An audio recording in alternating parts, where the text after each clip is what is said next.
It's wonderful to welcome Professor Eric Kaufmann, now of the University of Buckingham, to the show for the third time. In this year, he has published two books. One is The Third Awakening, and the other is Taboo, How Making Race Sacred Produced a Cultural Revolution. And much of this discussion shall be focusing on the latter text. Eric, how are you doing? Good, Chong. By the way, it's worth saying that they are the same book. It's just one is the UK and one is the North America Oh, edition. I see. So yeah, but I get two covers out of it, so that's so much the better. Wonderful. Okay, so we are discussing the same book then. Yeah. So I guess my work is cut down in half.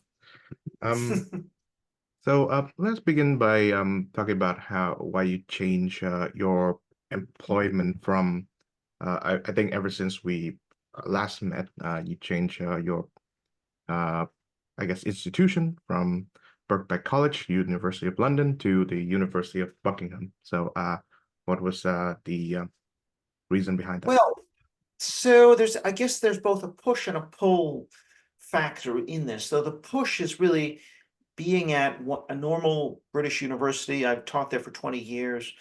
Um, and starting around 2018, I started to get targeted by radicals within the student union and some radical faculty who didn't like my views on the social justice movement, expressed mainly on social media, not only on social media. And so and what happened was I was head of department of politics, and we got a sort of a social justice warrior, young female staff member come on to the staff who is very self-righteous and morally absolutist. And, really started to, was bold enough. Here's someone who's the youngest member of staff. I was head of department. She was bold enough to send me a letter asking me not to participate in a debate, which was just entitled "Is Rising Diversity a Threat to the West?" question mark. So it was just a sort of provocative debating point, organized by somebody else. And eventually there was a hue and cry by the woke left. And now, I mean, it's worth saying at this debate, we had, a black left wing journalist, Trevor Phillips. We had another left wing woman, Claire Fox. We had David Aronovich, who's kind of a open borders liberal, and Matt Goodwin and myself, who are kind of academics. So the whole thing, the whole premise of their charge is absolutely ridiculous, essentially. A kind of snowflake fragility style reasoning. But anyway, the organizers changed the title, but that was the beginning. And then, so at one point, there was a Twitter mobbing and an open letter. I had become quite willing to sort of, for example, Justin Trudeau couldn't say the words LGBTQ, and he tried about 3 times. So I retweeted that and made fun of that. That's an example of the kinds of things they will use against you and say, well, this guy is he's creating an unsafe environment for students, whatever, LGBT or of color or whatever. Just because you're criticizing any movement that claims to be speaking in the name of students of color or LGBT. So that's kind of the beginning of my troubles. And then when this sort of poisonous young staff member left, maybe around 2021, she wrote this big letter and got some press in the higher education press, and all these radical people who claimed to be alumni and claimed that they were going to come, but now they wouldn't because of me. And it was all a big joke because actually the numbers showed no such effect, but they could try and weaponize these claims to say I was hurting morale and recruitment and all this other stuff. And I had about 4 internal investigations, because there's just, all you have to do is put in a complaint. It's automatically investigated. I get the email saying I have to show up to this place at this time and for this unspecified penalty. And they kind of keep you in limbo. And the thing about academia is, of course, there's very few jobs. They're highly sought after. If you wind up outside the tent, if you're removed, then you have no way back in, especially anywhere you want to teach. So they can put a lot of pressure to shut you up, which was the aim of this thing. Now, at the same time, I should say that the University of Buckingham is a very unique institution within Britain. It is not Hillsdale College. It is still got a left-wing center of gravity in its staff and student body, but the university was founded essentially by Margaret Thatcher and by sort of conservative economists. And so it's built into the kind of mission of the university that it's going to be dissenting from the mainstream and that it's leans right. So you have got, or when I say leans right, the leadership leans right. And so, I'd had been in discussions, but I wasn't sure whether I was going to go there because it's a smaller place and it's less secure in some ways. But I eventually decided I'd had enough at Birkbeck and that this was the place to go. So yeah, that's where I'm hanging my hat now. And I think it has the opportunity to become really unique in the British, out of 181 institutions, the only non-progressive, non-social justice institution. And that it can become a hub for refugees from the rest of the system to converge and create something new. And so I've now done that, and I've got this new Center for Heterodox Social Science. So we're going against the orthodoxy. We want to research topics which are not which are heavily discouraged from researching in the mainstream. Well, that's wonderful. And speaking as someone who I think was the subject of one or two internal investigations in university, even as a student, I say that the process itself is grueling enough. It takes away from what you do either as a student or as a teacher. And Yeah. it's true that you said that it only a single complaint can spark the whole thing open. Yeah, and the process is the punishment, as you say. The just being hauled through these processes, having to get maybe a lawyer or a representative to come with you. It's a sort of tense environment with people who are your superiors, and you don't know what will happen to you. They charge you with all these things. In the end, they find you guilty, but they know that if they actually try and get you out, then that means they open themselves up to litigation. And so they have to watch that. I appeal these things up.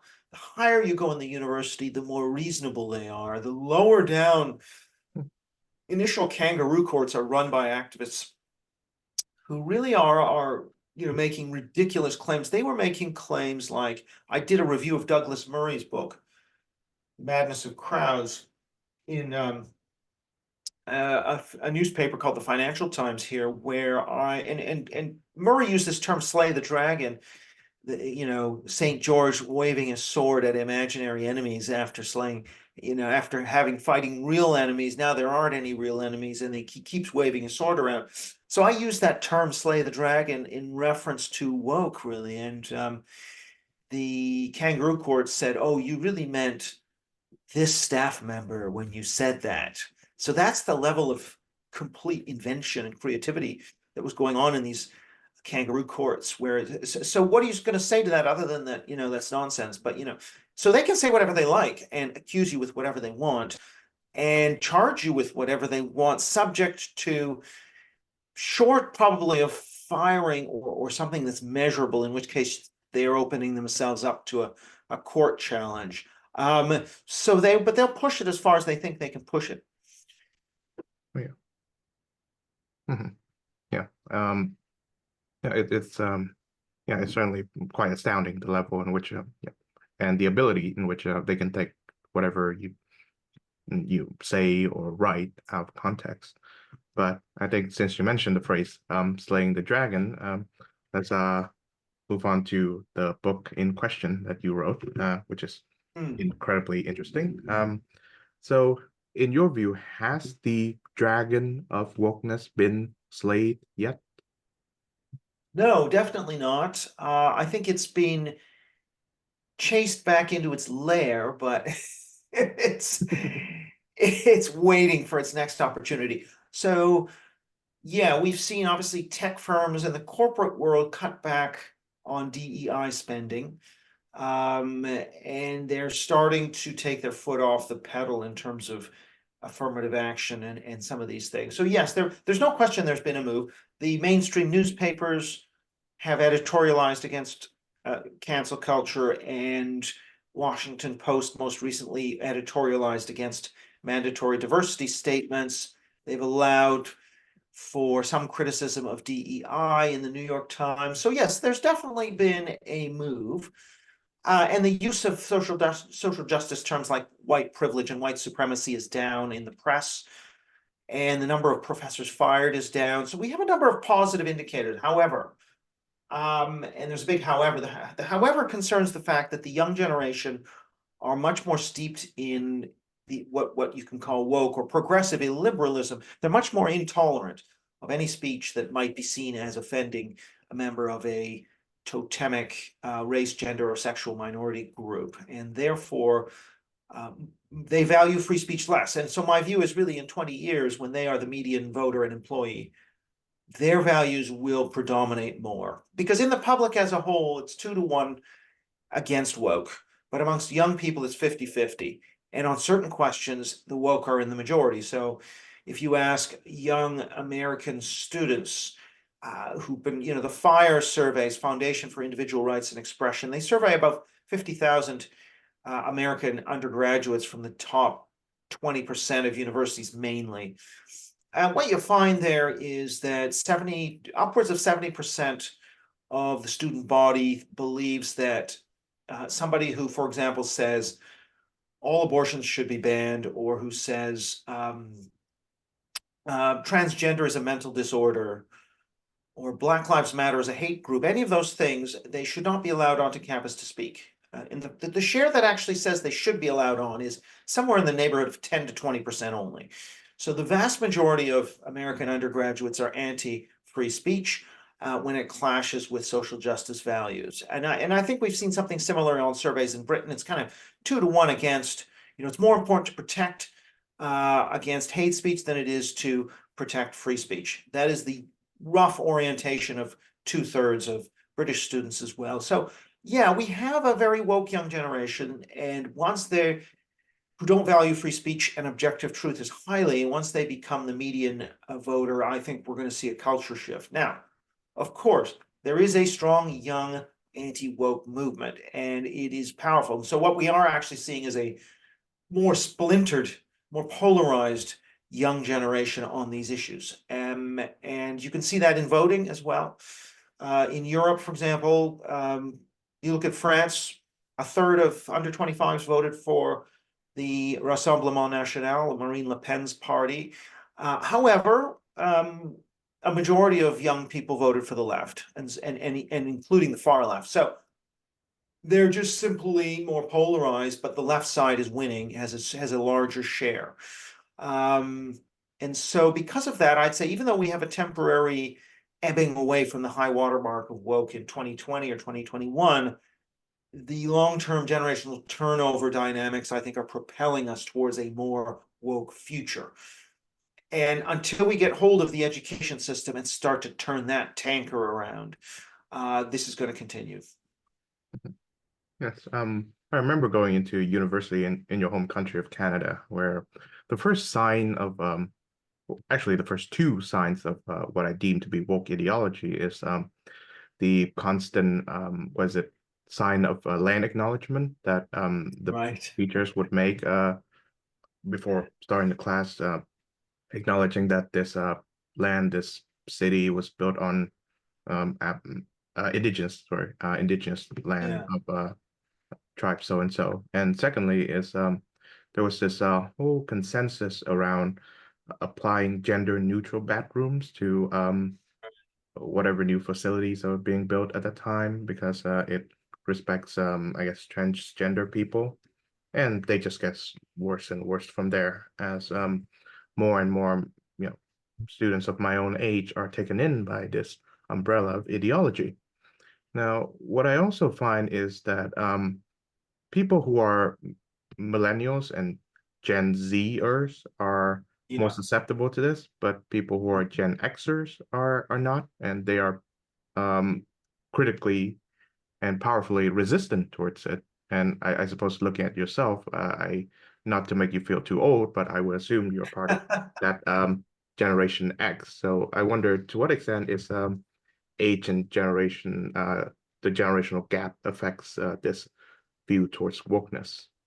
Yeah, it is a big generational gap. I mean, I can cite any number of surveys. So one is, should James Damore, the Google programmer, have been fired from Google for questioning the firm's gender equity policy? 2/3 in both Britain and the US of under 25 say yes, he should be. Whereas it's between a quarter and a third of the over 50s or over 55s. So, and that's sort of like an over 2-to-1 split. Similarly, I did a survey of academics. So even within academia, where the left-right ratio is not changed so much. I mean, between the older and younger, I didn't see that much difference. I mean, they were all overwhelmingly on the left, but it's the old leftists who are a lot more tolerant of controversial speech than the young leftists. The young leftists in academia are overwhelmingly, not overwhelmingly, but I had 5 scenarios of whether academics should be fired for doing controversial research. So saying that British Empire did more good than harm, that the 2-parent family is the best, is better than a single parent family for raising kids. These sorts of, if I was asking them, if a researcher came up with these sorts of conclusions, should they be essentially forced out? And on any one of those scenarios, it was 1 in 10. But if you look at young academics, 35 and under, it was more like 1 in 3 that supported at least one of these 5 scenarios, between 1 in 3 and 40%. Whereas amongst the older academics over 50, it was between 1 in 10 and 15%. So again, more than twice as likely to express progressive illiberalism, intolerance, because they are a more morally absolutist generation. Again, something the surveys show, they are less likely to believe that people might hold different values in a pluralistic society. They're of the view there's absolute right or wrong. So we now have this more morally absolutist generation, and that's behind a lot of the cancel culture. And I think it bodes ill when those people, now you could say, oh, they're going to grow out of it. There's a lot of research to show that on values questions, these are fairly crystallized by the time one's brain stops developing in the early 20s. Not to say it's impossible to change, but there is a degree to which musical taste, political, cultural values come to be set in this period. And just to give you an example of that, the decline of religion in Europe and now in the US, it started with young people being a lot less religious, and then they remained non-religious through their life course. If we take Europe, for example, you can see that there's this decline of religion, and it's not like when people got old, they came back to the church. Very little of that happened. And so just as the young people led on religious decline, I think they're leading on the rise of intolerant progressivism, what I call woke, which is, just to give a 1-sentence definition, woke is the making sacred of historically marginalized race, gender, and sexual identity groups. Okay. Well, of course, you and I both witnessed the congressional hearings over at the United States, where the 3 presidents of the big name universities were invited and were essentially grilled.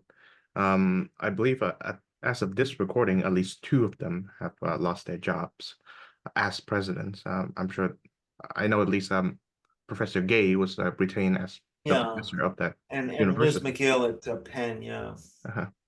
Um, the way I see it, it's, well, I suppose we should be rejoiced as finally Congress and the public is let in on this, I guess, academic corruption, however you can call it.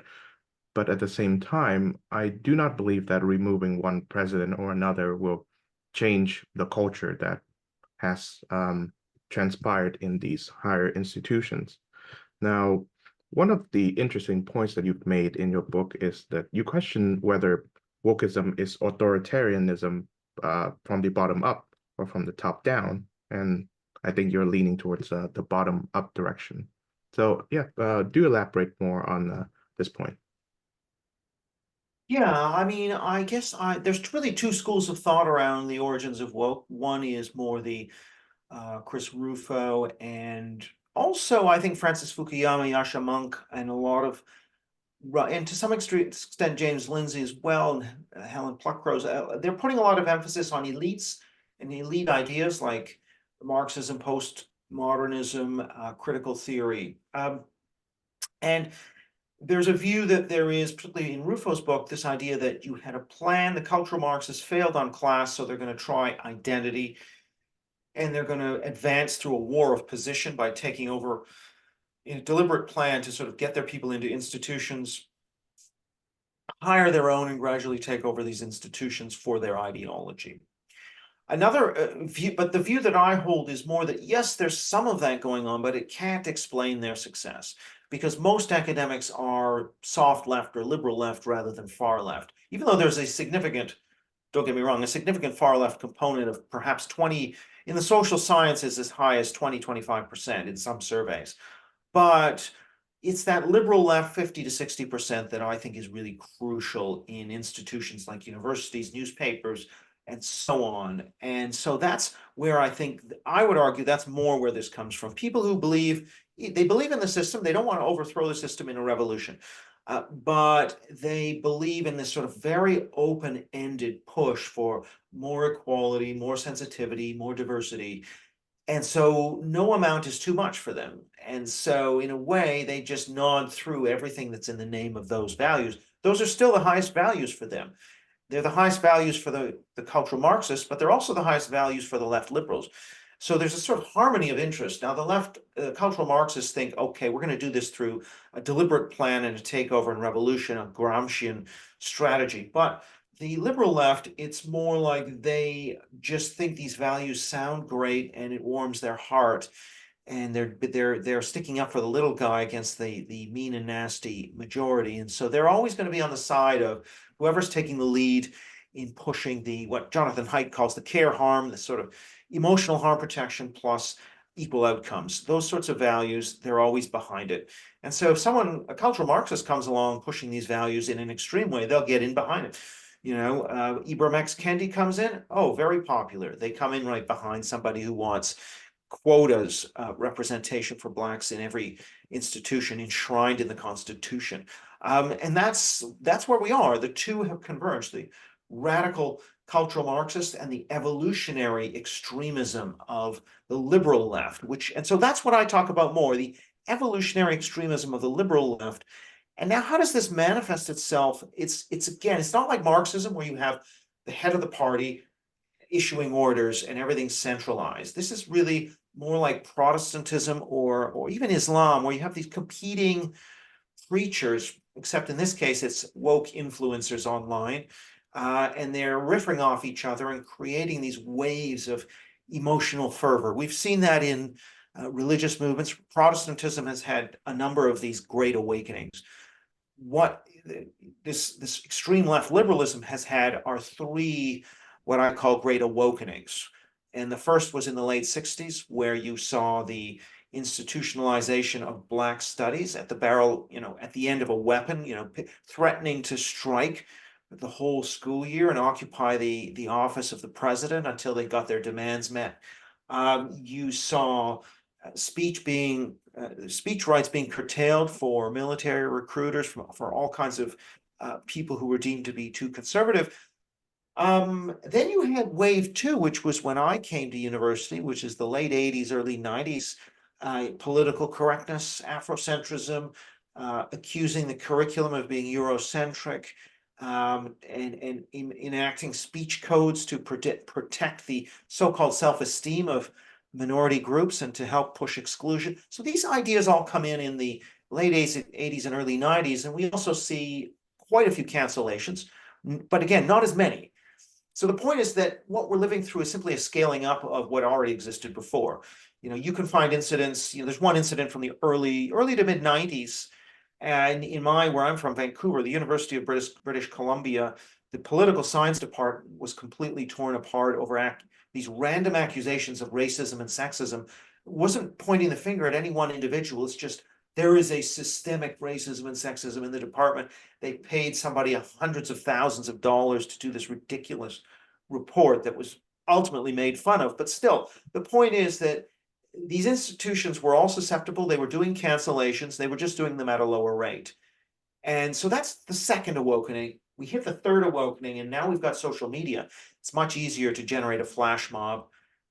There is a somewhat larger share of people who've been inculcated in these cultural left values now teaching in institutions. You've got somewhat larger DEI bureaucracies. All of that means it's easier to organize and to throw together much larger flash mobs and make an impact and demonstrate to your followers that you've been protesting here and there. And So yeah, that really is what energizes the targeting campaigns during the Third Awakening. Social media just makes it a lot easier to focus movement energy on targeting, and also for ideas that have been the preserve of radicals on campus to spread into the newspapers like the New York Times. That hadn't happened, but if you, an analysis David Rosado did, who's a big data analyst, looking at, I think it was 25 million academic abstracts and, oh, sorry, no, it was like over 100 million academic abstracts and 25 million newspaper stories, shows that mention of terms like sexism and racism and homophobia was already high in academia in the 80s and 90s and 2000s, low in the newspapers, and then in 2010s, the newspapers converged. So suddenly they had to, generate emotion, partisan feeling. And so they went right after all this critical race theory stuff and radical gender ideology, and just simply, they dumbed it down a little bit for public consumption, but that was what they did to actually get the emotions going, get the virality on Twitter going. Yeah, so my argument is really that this third awakening of the 2010s is really the same ideology. It's just scaled up to a much larger extent because of technology and shifts in the media industry. Mhm. Yes.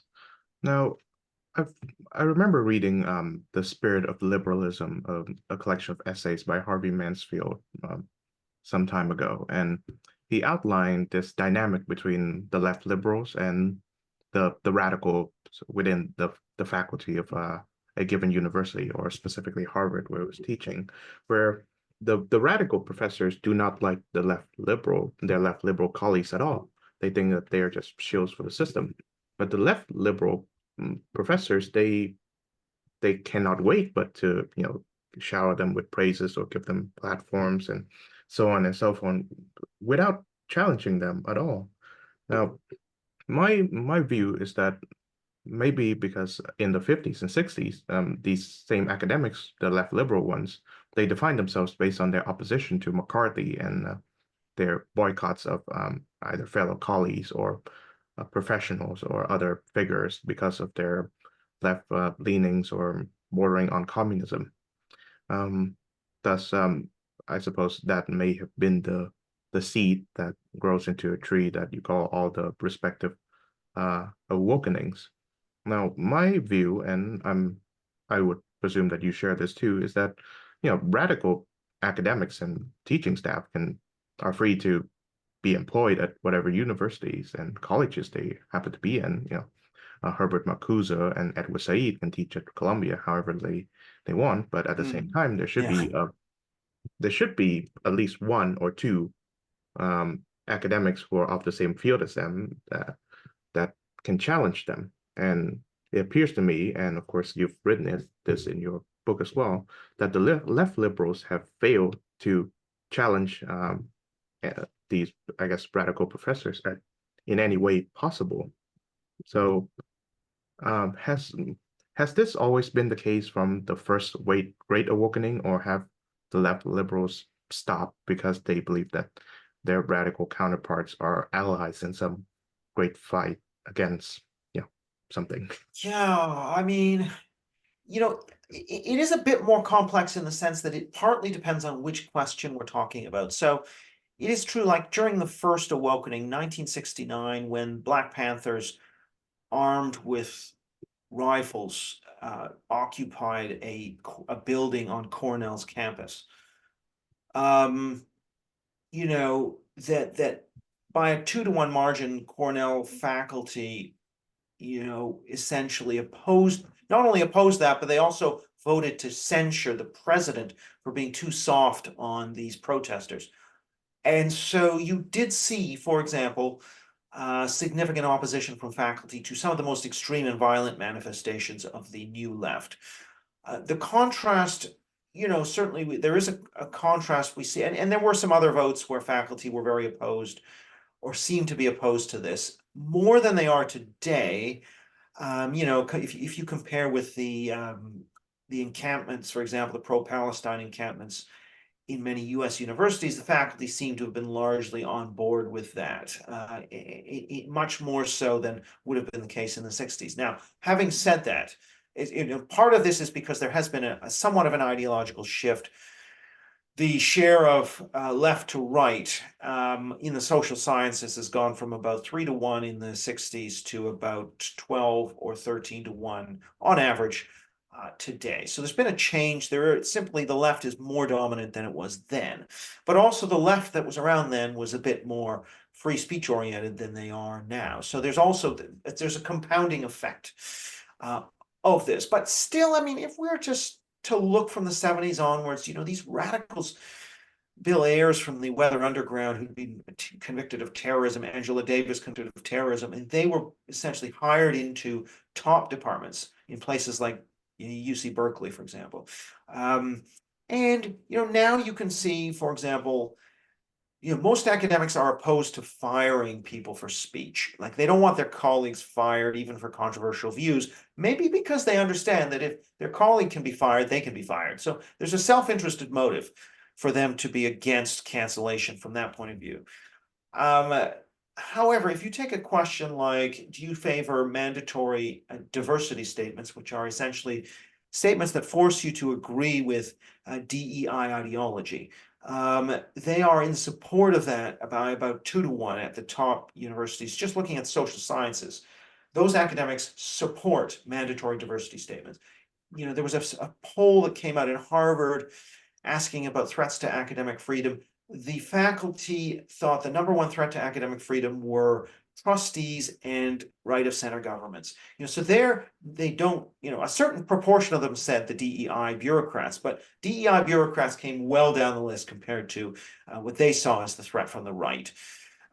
So they're not particularly, I still don't think they're particularly concerned with DEI. They're somewhat, they're not going to be pro-cancel, but they are pro-DEI. And if you're pro-DEI, it's not, where they're attracted to DEI because of the nice sounding, ooh, we're going to support and include and we're going to promote diversity and all this lovely anti-racism. So they're kind of lulled in by the velvet glove of DEI ideology, and they fail to see the iron fist inside the velvet glove, which is that, oh, you don't want to sign the diversity statement, you can't be hired, you can't grant money, you won't pledge allegiance, then you're going to be ostracized. You won't take DEI training, you refuse it, then you are going to be, suffer penalties. They're not looking at the authoritarian hard face of these policies. Now, when you say to them, well, someone doesn't want to take diversity training, should they be fired? Very few, they'll say, oh, no, well, we just want to put pressure on them. So, but again, putting social pressure amounts to a kind of soft authoritarianism, which is really what the experience of any non-progressive is like in the academy. 3/4 say they self-censor, 3/4 say their departments are hostile environments. When I say 3/4 of conservative academics are expressing this view that they live in, their departments are hostile to their beliefs and that they self-censor. So that's the kind of reality of liberal academia. Is the liberals are going along with the DEI policies, even if they're stopping short of advocating firing. They are supporting nice sounding policies that carry an authoritarian underbelly. And so this is kind of my point, is that you don't have to get into this whole logic of cultural Marxism, like we failed to do the revolution on class, so now we're doing it on identity. I don't think you need that really to explain what's going on. All you need is the so-called be kind, bleeding heart liberalism, which is all about, well, I'm always on the side of the underdog. I feel really guilty for what we did to these groups in the past. And oh boy, conservatives are the greatest threat that we have, and we can't be too vigilant, because if they get half a chance, they'll get women back in the home and Black people back, segregated the way they were under Jim Crow. And so there's this kind of like complex around catastrophizing about the right, feeling guilty, and feeling super compassionate towards these totemic minority groups. That complex is essentially, it's developed over time in the 20th century. And it is fundamentally a left liberal complex. This is the complex that incubated the anti-racism taboo of the mid-60s, which is, in my view, the seminal moment, the caesura of our moral order, the Big Bang. I call it the Big Bang of our moral universe. Once you have the sacred sacredness enveloping race. That sacredness can then be borrowed by women, can be borrowed by gays, can be borrowed by trans, and it shuts down conversations, it cancels people, it leads to your social reputation being smeared, and so, people won't challenge it. Mhm. Yes. You've touched on two of the, I guess, themes of certain anti-woke texts and anti-woke authors that Yes.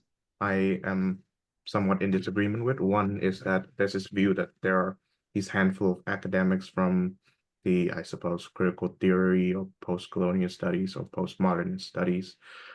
They've engineered wokeness separately from their parts of the globe and their departments. Well, my disagreement with them is that I've read some of these texts and they can be quite difficult to read, more That's an difficult to understatement. understand, and even more difficult to teach. So the idea that undergraduates and graduate students can take up these texts and wave them like they do in the Maoist Cultural Revolution with the red books is a bit preposterous to me. Secondly, is the view that the young people have not picked up on these values until they entered the sacred halls of academia, and now they're all inculcated with these radical beliefs. My view is that uh, these values and totems have been part of their value system before, and they just managed to uh, have a better chance to speak about them now when they're in college, which is obviously a more open space than grade school. Now, my question now is that what is the left liberal opposition to this value system that becomes the umbrella of woke ideology? Well, I mean, you will get left liberals who say, well, we believe in a universal progressivism. So we don't like tribal identity politics, and we need to have a positive. I mean, I'm talking about some of the left-wing critics of woke, or the liberal critics of woke might say we need to have disagreement and free speech. But what you rarely see is, especially if you take the left liberals, they will make these claims about, okay, we don't want, Afrocentric lecturers teaching that Jesus Christ was black and that, ancient Egypt was the greatest black civilization, and, you know, obvious untruths. And making a lot of stuff up about their tribe, so they're anti-tribal. But one of my arguments is, in fact, most of woke is not really tribalism. It's actually a religion, where it can be that if your tribe has fewer oppression points than another tribe, then you have to defer to the other tribe. So there's something called a privilege walk, where you take a number of steps based on which privileges you have, white, male, whatever. And if you're a woman and you have fewer points than a trans, someone who's a biological male who identifies as a woman, what we call trans women, if you're judged to have fewer oppression points because your group isn't as oppressed, then you have to stand behind them. And if they want to come into your sports and into your washrooms and into your uh, shelters, then you have to let them in. And that doesn't make any sense from a tribal point of view. So I think the left liberal criticism of woke is pretty superficial and irrelevant in my view. And in fact, they share most of the same values. It's a bit like, I would say, very religious Muslims compared to Salafi jihadist Muslim. Now, the Salafi jihadists and the very pious Muslims are using the same core texts and commentaries, but the Salafi jihadists are just selecting certain ones that talk about jihad in a very physical way and saying, this is what we need to do. Or they'll say we need to dress like the prophet or do all kinds of things because it says so here, here, and here. Very hard for the pious Muslim to argue back against the fundamentalist jihadist interpretation, because it's right there in the text. And I think very similarly, the liberal left shares the same religious, if you like, texts with the woke. So essentially, they believe in the most important values are anti-racism, anti-fascism, anti-sexism, basically, anti-homophobia. Those are the top values. So they agree on that. The only disagreement is that the left liberals think, well, if we can fit some free speech in there, you know, maybe not the first thing, but as the second thing, we should try and fit it in. Whereas the radicals don't give a damn at all about free speech. The radicals maybe have more of a politics of envy and vengeance, and maybe the bleeding heart liberal types don't have that as much, you know, don't have that killer instinct when it comes to canceling. But on the other hand, I think they share, again, Jonathan Haidt's two key moral foundations: care harm, or what I would call emotional safety, is number one, and then also equality of outcome, number two. They both share those values as their highest values. They're both oriented around the gravest sins are around the taboos of racism, sexism, homophobia, as the top ones. So they have the same makeup. It's just that the tactics perhaps are a bit more violent on the radical side, and the liberals have a weak vestigial attachment to some of the Enlightenment values, but they're very much secondary in my view. So I don't believe that the left or liberal critiques of woke, when I say liberal, the modern liberal critiques of woke, I think they are largely superficial, and that they are basically in bed with the cultural Marxist on 90% of things. And so there's a very strong overlap. So, I should also like to discuss the recent election of the United Kingdom, which the development of which is something that I find quite interesting. I know that as of right now, Labour won the majority, and Keir Starmer is now Prime Minister. But at the same time, Nigel Farage's Reform Party has gained some 5 seats, so 5 more from the since the previous election, I suppose. And within, I guess, our sphere of academia, where the majority are more left-leaning, there also exists a fear or a siege mentality that, well, the wider political sphere has become right, and we must maintain our, our left-wing viewpoints, or else. But at the same time, right-leaning political movements, whether it is in the UK or France or in the country that I'm based in now, Hungary, the right is pretty much entirely obsessed with the fact that academia has gone left. So I wonder, to what extent can we put ourselves in the perspective of the commonsensical voter who is neither a political or an academic, who may not care much about whether what the right wing politician or the left wing academic is addressing. Yeah, really good question there in a way. I mean, there is this very large group of people who aren't focused on culture wars. I mean, culture wars, if you ask voters, what are your top 10, 15 issues, pick three. Culture wars will come highest in the United States, but even where it's coming highest, it's still only coming in as maybe a mid-range issue. And occasionally it breaks above the mid-range for Republicans, but it's still not a dominant issue. And we've seen that in Europe and in Britain. The survey samples I've seen show this. It's also got a low salience, same in Canada, actually. But you know, the way this idea of salience, you know, how high an issue is for you as a voter, that can move around. And we saw with Brexit, for example, in Britain, that no one cared about the EU, and then suddenly with Farage tying it to an issue they cared about, which is immigration, it shot up and became a top issue. And I think it's only a matter of time before a politician in the West is going to be able to link culture wars, which is currently a low priority issue, to something high priority like immigration, crime, foreign policy, education. And so all of these things are bound up together. You know, so for example, one of the points I make in my book is that the culture war is not just about culture. If you have a culture in which the woke side, you know, dominates education, and you have a decline in patriotism, you may not be able to recruit a military. You may not be able to recruit police. You may not, therefore, have a foreign policy.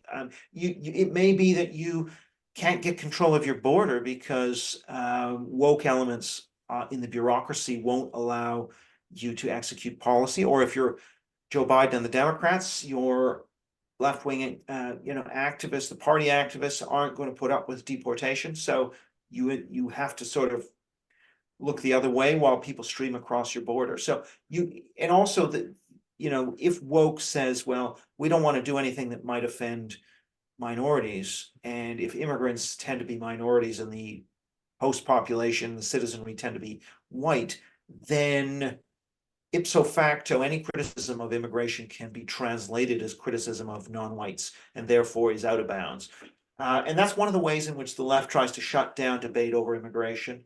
They try and shut down debate over crime, for example. So if knife crime, if most suspects are black, then they don't want to talk about knife crime. If most suspects in underage rape gangs are Pakistani, they don't want to talk about grooming gangs.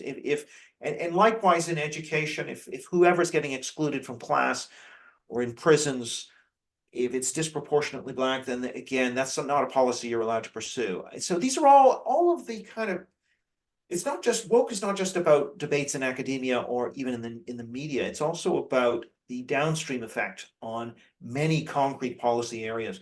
And so again, the politician that can make that connection and say, we've got to solve woke, we've got to win the culture war before we can address borders and crime and education and military recruitment and all of these other things, then that could be a winning formula. We've seen it wielded effectively by Glenn Youngkin in Virginia, by Ron DeSantis in Florida. We've seen this issue actually be quite important in constraining left-wing politicians in Britain. So even Nicola Sturgeon in Scotland, one of the reasons she was forced out was her views, her attempt to push through this Gender Recognition Act, Gender Affirmation Act, which, and once a picture of a tattooed male rapist who was entering a women's prison, once that hit the news, that helped to sort of torpedo her administration. Likewise, some of the debates here in Britain with the election, politicians who could not answer the question, what is a woman?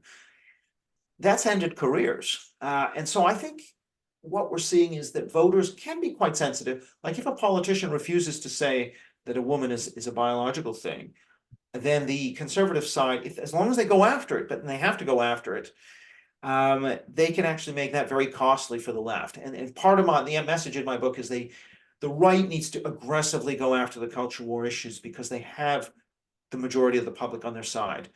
The left will try and deflect and keep the right away from those issues by saying, you're being divisive, you're stoking a culture war, talk about things people care about, like the economy. Of course, when the shoe's on the other foot and the left wants to talk about single rare issues like police shootings of a black suspect, that's okay.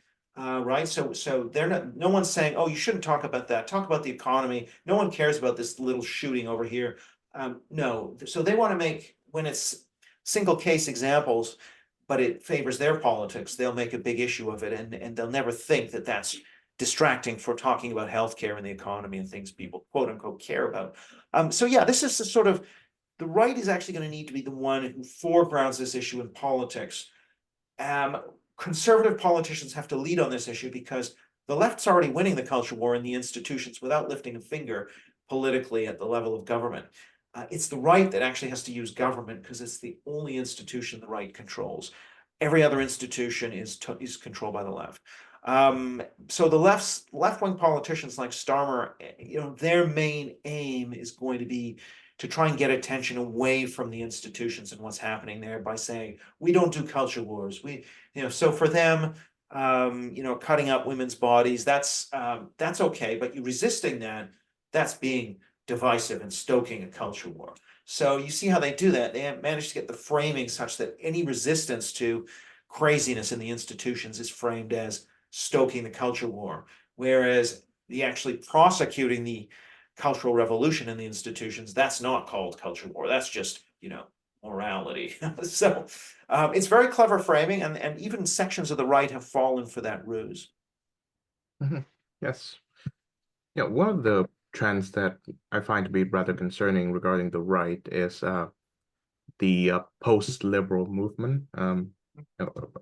I suppose since there's already a lot of anti-liberalism on the left, as we've discussed them so far. And I suppose the right, in order to capitalize on anti-liberalism, they just call it post-liberalism, as if it's a Hegelian phrase to move away Yeah. from liberalism. Um, and I find it to be rather concerning also because this post-liberal movement is a reaction towards what they deem to be over liberalism that manifests itself in woke.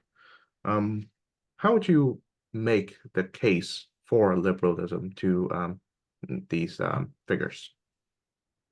Yeah, I mean, post-liberalism is interesting and it's a broad tent, but broadly, you're right. And I think it comes out of a number of places. I mean, one is there's a strong religious dimension to post-liberalism. And if you look at some of the leading figures like Adrian Vermeule or Patrick Deneen or Yoram Hazony, or I mean, a lot of them are coming from that religious place and wanting to return to a perceived golden age when there was harmony around religious values and more of a social order. And so that is their view. Now, I would agree that in a way, I mean, there's really three layers to left liberalism as an ideology.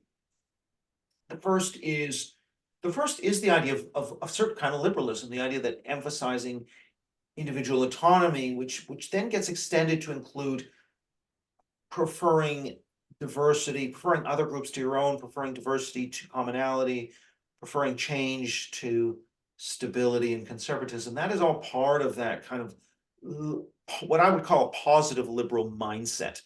That is, the ideal is one of breaking free of your roots and your communities. That is what is prized.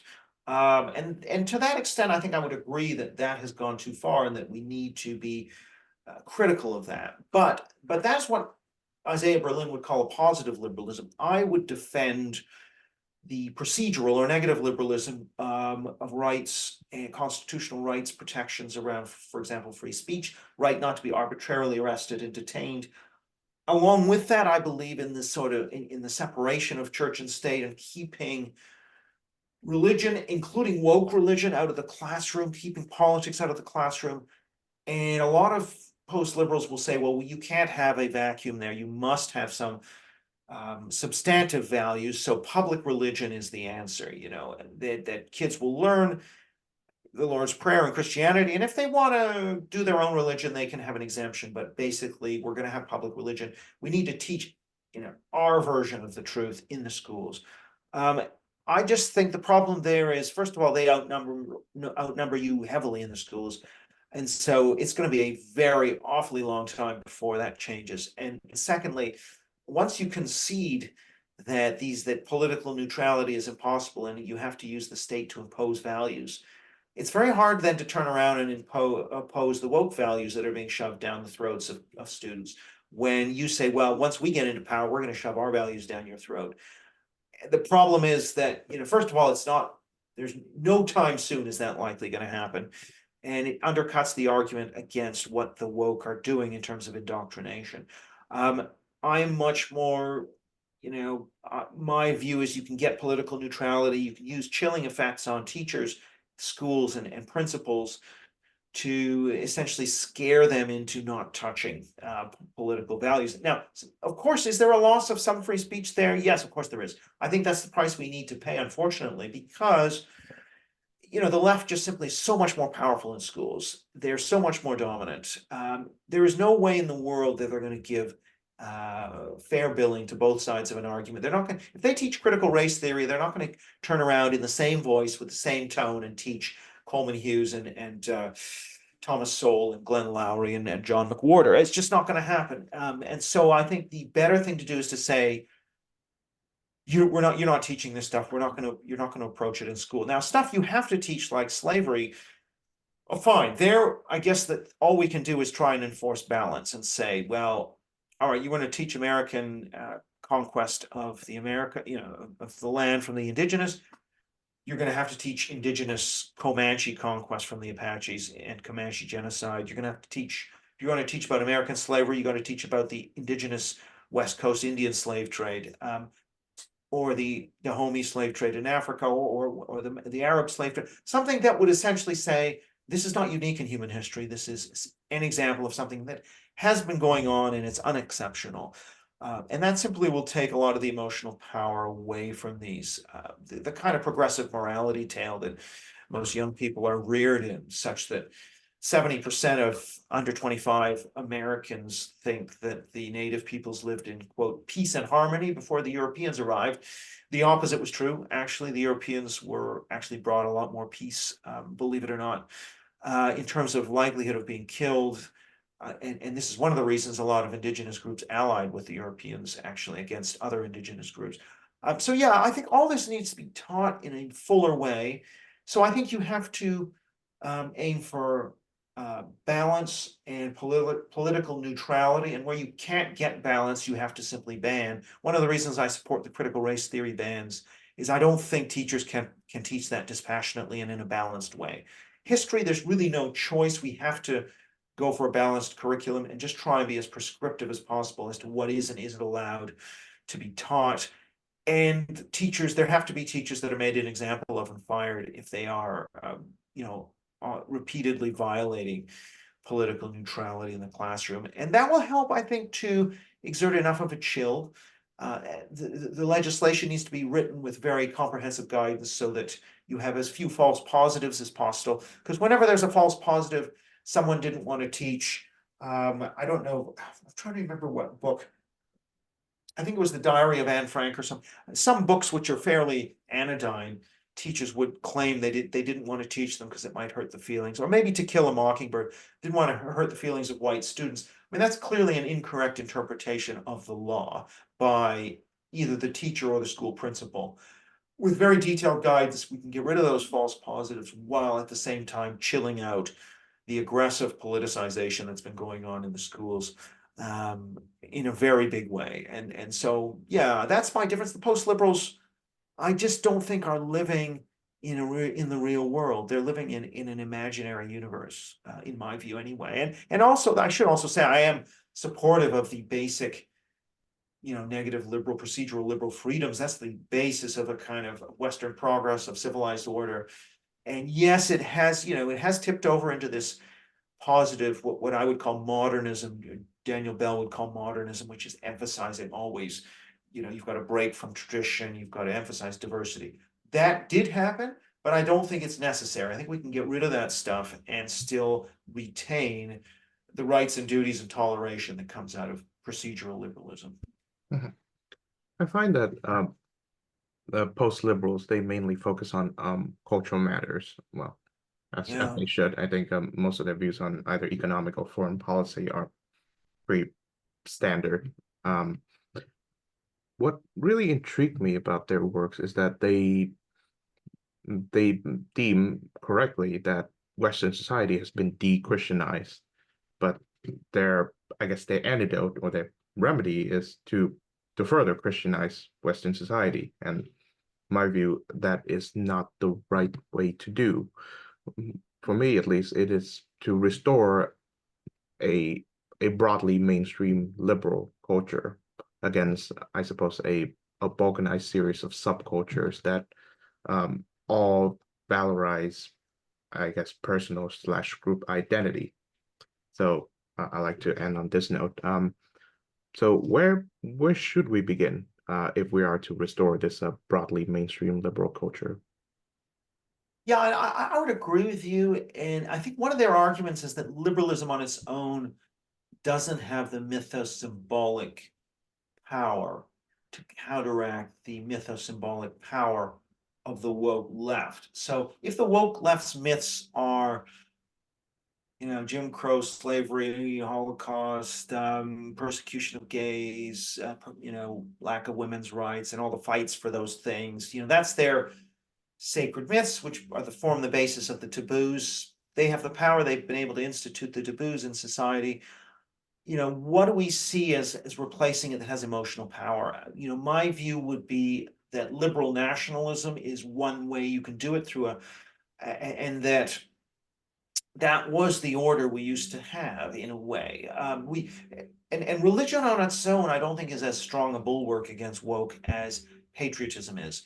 So, for example, if you look at the survey data, if you are a liberal Democrat and you call yourself a born-again Christian who's highly religious and attends church regularly, you are just as likely to express white guilt and wokery as somebody who says they're an atheist but is a liberal Democrat. The difference is only once you cease being a liberal Democrat, you become conservative or a Republican. Then you're much less likely to be woke, and that's associated more with being patriotic. Now, it is true that if you call yourself a Christian, you're more likely to be a Republican, and if you're more likely to be Republican, you're more likely to be patriotic. So there is some input, with religion. But again, if you just look at the institutional religious authorities, whether that's the Church of England, the Episcopal Church, but even the elite, the Christianity Today, evangelical elite, they have all gone in with wokeness. I mean, they've moved, as Douglas Murray says, they very much shifted with the tides on wokeness, have not mounted much of an effective defense. And so my view is actually, you could have a very religious society that's very woke. I don't see any contradiction there.